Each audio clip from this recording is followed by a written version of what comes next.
Bago po topic natin tungkol sa sakit sa puso. Ituturo ko po sa inyo 14 nakakaibang senyales ng sakit sa puso.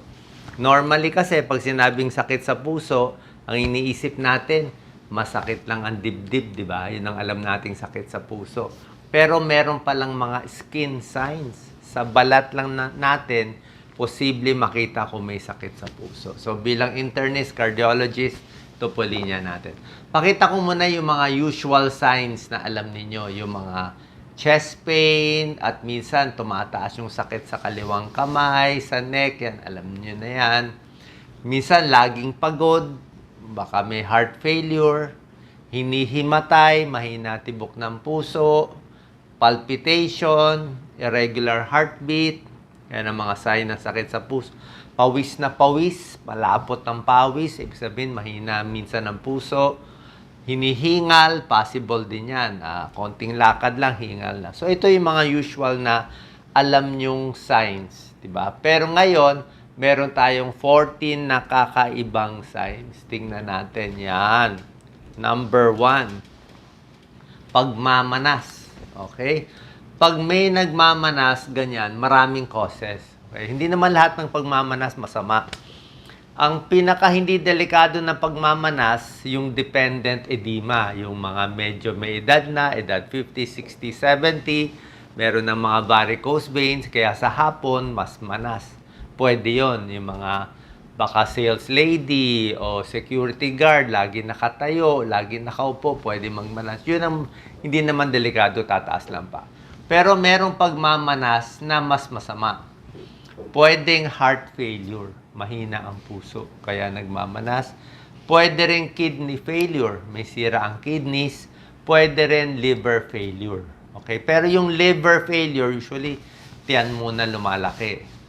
Kidney failure, may manas din, pero kasama yung muka sa pamamanas. Pag heart failure, mainly paa ang nagmamanas. So, possible lang yan.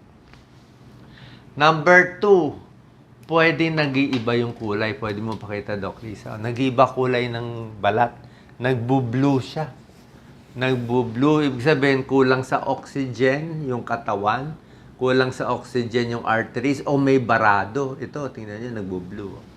So, may possibility, may barado yung mga blood vessels. Tawag dito cyanosis, mababa yung oxygen. Hindi natin alam bakit. Okay, titingnan, humihina ba yung puso, humihina ba yung baga. Yan, hindi po magandang sign yan. Papacheck agad sa doktor. Ito mga 14 skin signs. Ito po, Doc Lisa, pwede mo focus konti.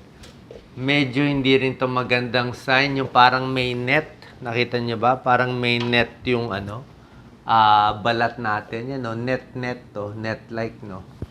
So, minsan, pwede mangyari yan pag nilalamig ka. Okay, tapos pag uminit na yung katawan mo, mawawala na. Pero minsan, parang kulang din yan ng blood supply. Pwede rin. O pwedeng may bara sa cholesterol, pwede rin yan. O bumababa yung blood pressure, pwede rin yan. Isabihin, may diferensya sa daloy ng dugo. Kaya nga yung balat, nakita nyo, nag-iiba, nag-net-net.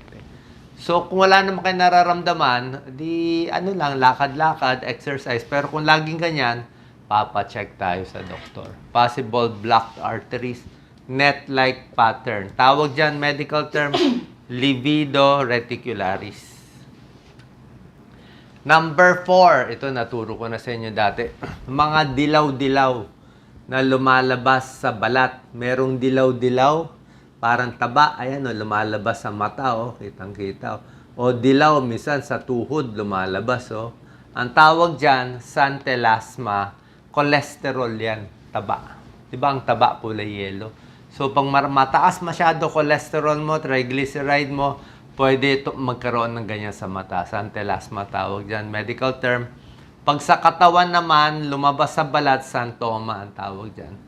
So, kailangan, minsan sa kamay daw lumalabas, sa tuhod, sa likod ng tuhod, dito sa paligid ng mata. Mahirap siya matanggal. Minsan sa dermatologist, sasabihin nila, ilagyan mo na lang ng makeup. Pero dapat pa-check mo cholesterol mo. Pa-check din kung may sakit sa puso. Kasi super high cholesterol para lumabas na yung taba sa balat. So, hindi lang puso na babalot sa taba, hindi lang liver, fatty liver na babalot sa taba, hindi lang tiyan lumalaki sa taba, pati pala sa balat, lumalabas na yung taba. Ito medyo iba to. May bump sa katawan. Okay? Eruptive xanthomatosis. Pero makikita nyo, yung bump niya may dilaw-dilaw. Oh. Ayan, oh, may wax. So, may dilaw-dilaw sa dulo ng bump. Hindi lang siya rash na mapula-pula. Meron siyang dilaw-dilaw-dilaw. Ibig sabihin, may taba din dyan. So, pwede ring high cholesterol to, high cholesterol or diabetes. Okay, check mo cholesterol level, triglyceride level. Kung mataas, gagamutin kasi lumabas din sa balat. Okay, pero ito, iba itsura. Yung kanina, itsura, ganyan, sambuo eh. Ito, hiwalay-hiwalay. Ito po, yung lagi ko tinuturo, clubbing. Okay?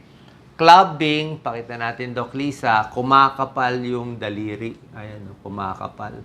Bumababa. Ito yung normal angle ng daliri natin. Yan, may angle. Kumakapal, nagiging concave, ganyan nangyayari. Pwedeng may congenital heart disease, yung pinanganak na blue baby, may butas sa puso dahil kulang yung oxygen, nangyayari, nagkukulang yung oxygen sa kamay. Kaya pag nagkulang sa oxygen, mga blue sila, kulay blue baby, purple ang labi, purple din ang daliri, kaya kumakapal dito, parang dumadami yung mga ugat. So, clubbing yan. Pwede rin may sakit sa baga, kulang sa oxygen, baka madalas manigarilyo, COPD, matagal na kulang sa oxygen, nagka-clubbing din. May test tayo dyan, tawag dito, Shamroth sign. Di ba lagi ko tinuturo sa inyo, ginaganyan natin yung daliri.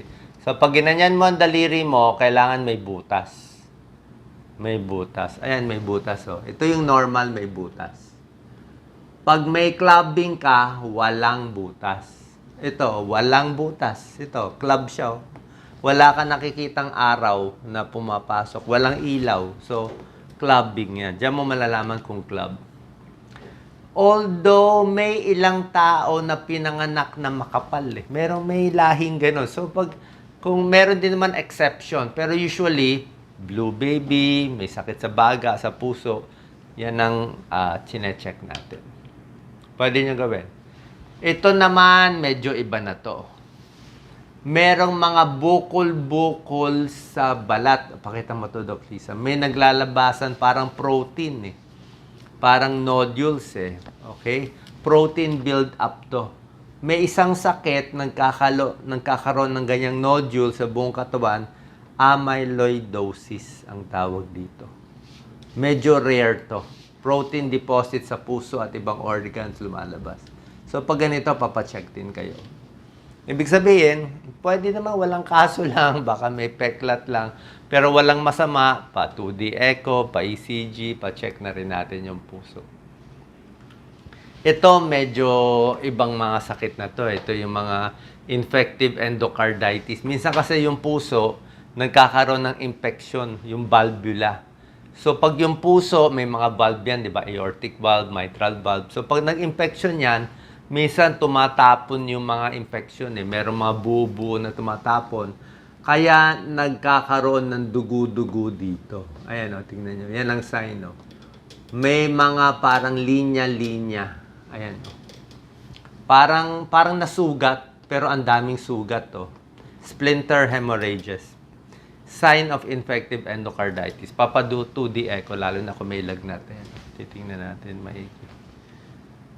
Pwede rin naman nabunggo ka. Pag nabunggo yung paa mo, pwede. Pero pag nabunggo, isa lang dapat eh. Ito, halos lahat eh. Tsaka yan ang marami. Ito, merong masakit na bukol-bukol din sa daliri ng paa. Okay? Sign din to ng infective endocarditis. Ito yung mga inaaral ng mga medical students. Sa exam lagi to, Osler nodes eh. Siya nag-invento, si William Osler. Siya nakadiscover ng mga 1898, mga ganyan. Na-discover niya yan. So, pag may ganitong bukol, nakita niya, uy, may infection sa puso. Osler nodes, bukol-bukol sa paa. Ito naman, medyo may brownish discoloration. Ito, actually, medyo hindi. Parang may sugat-sugat siya. Parang may dugo-dugo siya. Ayan eh. Heart infection, infective endocarditis. Pang-exam din to, Janeway lesions ang tawag dyan. So, kung meron kayo makikita kakaiba sa paan nyo o sa kamay ninyo, papacheck din yung puso kasi skin sign to ng heart disease. Ito, mapula, pakita mo, Doc Lisa. Common to sa Pilipinas eh. Ano, rheumatic fever yan. Common yan. Sa US, halos wala ng rheumatic fever. Ayan o. Erythema marginatum. Parang rash na paikot to. Malaki siya. Minsan nagkakaroon to mga bata eh. Okay? Paano nangyayari ito? Unang-una, na sore throat.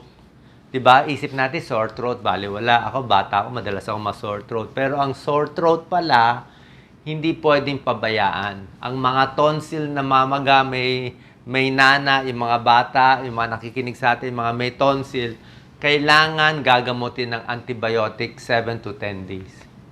Oras na hindi mo gamutin yung tonsillitis na bacterial ng 7 to 10 days antibiotics, pag hindi nagamot, may maliit na tsansa. Hindi naman lagi, pero sa Pilipinas kasi wala nang gamutan ng antibiotics. Hinahayaan lang mga batang mahirap na may tonsils eh. May tsansa pumunta sa puso yung infection dito sa tonsil. Pag lumipat sa puso, nasisira yung valvula sa puso, mitral valve, aortic valve. Pag nasira yan, heart failure na yung bata, o operahan na yung bata, pipila na sa heart center hanggang hirap na lumaki. Minsan hindi na humahaba ang buhay. Bakit? Kasi yung tonsils hindi ginamot nung nanay, nung bata pa yung bata. Hindi nabigyan ng antibiotic. Nagka-rheumatic fever, naging rheumatic heart disease, ito yung isang sign niya. Naglalabas sa balat. Erythema marginatum. May lagnat, masakit ang arthritis, bata pa, sumasakit ang kasukasuan, may lagnat at may ganitong lumalabas. Rheumatic fever. Ito sa bata rin to, Kawasaki disease. Okay? Pag ang bata may lagnat, may rash, tapos nagka-crack yung mga lips. Ayan o, nagka-crack yung mga lips at may mga rashes. May isang sakit sa bata, Kawasaki disease. Usually, tinatamaan 6 months to 5 years old. Pwede mas matanda konti. Ano problema sa Kawasaki disease? Itong Kawasaki, maraming viral infection ng bata eh. Pero itong nakakainis na sakit na Kawasaki disease, ang salbahe dito, pwede niya sirain yung ugat sa puso, yung mga artery. Biro mo, isang viral infection lang sa bata, edad 5 years old, sinira na niya yung mga artery. Yung pang ano to, ito yung pang bypass, pang angioplasty, para to sa matandang naninigarilyo, high blood. Pero ito, 5 years old pa lang, sinira na niya. Marami ako nakitang ganyan eh, na yung puso, bara-bara-bara na. So, bata pa, 5 years old, parang may, ano talaga, may bara na siya sa puso dahil dito sa sakit na to, sa infection na to. Kaya ito isang sintomas. May rashes, nagda-dry, nagka-crack-crack. Kaya kailangan pa-check sa doktor. Ito, isang sign, naturo ko na dati. Earlobe crease. Yan, tingnan nyo yung tenga nyo. Actually, parang may linya ata tenga ko eh. Oras na magkalinya, tawag nila Frank sign. Usually sa may edad, basta may linyang ganyan, hindi yung palakihan ng tenga, yung may linya, may line. Nakita nila parang mas mataas ang sakit sa puso, chance na may earlobe crease. Ano explanation? Actually, ang isang theory is parang yung mga tissues ng katawan mas nagiging marupok. Kaya nagkakalinya. Parang hindi na siya ganun ka-pliable yung mga tissue natin dito, kaya nagkakalinya. Kaya pati yung puso humihina, usually sa elderly. So, yun lang nakita nila. Parang mas mataas ang sakit sa puso. Tunay po to. Check nyo. Earlobe crease and heart disease. May konting pag-aaral dyan. And lastly, ito, gray ring, arcus senilis. Tingnan niyo yung mata nyo. Pag wala pa kayong, pag 60 years old ka na, senior na, usually meron talagang linya. Pwede yon pag 60 years old. Pero kung wala ka pang 60, 50 ka pa lang, 40 ka pa lang, tapos nakita mo, silipin nyo, yung puti, nabilog, dapat may konting, pag nabilog yan, pwedeng taba yan. Pwedeng cholesterol yan. So, mga high cholesterol, higher risk of heart disease, meron din ganyang Arcus senilis. Okay, sana nakatulong po to.